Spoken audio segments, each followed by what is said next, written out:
బ్లౌజ్లో middle chest తీసాం కదా, మనం ఆ మిడిల్ చెస్ట్ని బై 4 చేసుకొని 1/2 ఇంచ్ లూజ్కి యాడ్ చేసుకొని మార్క్ చేయాలి. దీనికి వచ్చేసి 37.5 వచ్చింది.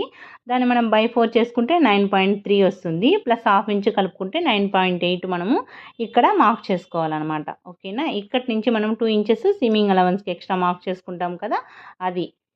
సో ఇలా మార్క్ చేసుకుంటే మనకి ఇప్పుడు క్రాస్ బెల్ట్ అవన్నీ మనం ఎక్స్ట్రా తీసుకోవాల్సిన అవసరం లేదు. ఇక్కడ డాట్ పైన పొడవు దగ్గర మిడిల్ చెస్ట్ మార్క్ చేసుకోవాలి. ఎప్పుడైనా కానీ గుర్తుపెట్టుకోండి. ఇక్కడ మనం కొలుచుకోవాల్సిన అవసరం లేదు బాడీ మెజర్మెంట్ ప్రకారం అయితే. అలా బ్లౌజ్ తీసుకున్నారనుకోండి మీరు, దానికి వేరే ఉంటుందన్నమాట. ఇది బాడీ మెజర్మెంట్ ప్రకారం చెప్తున్నాను కాబట్టి. ఓకేనా. ఇక్కడ నుంచి ఒక 1.5 పైకి ఇలా మార్క్ చేసుకోవాలి. చూడండి, ఇలా మార్క్ చేసుకున్న తర్వాత ఇక్కడ 1 ఇంచ్ పైకి చేసుకోండి, ఇక్కడ 1.5 చేసుకోండి.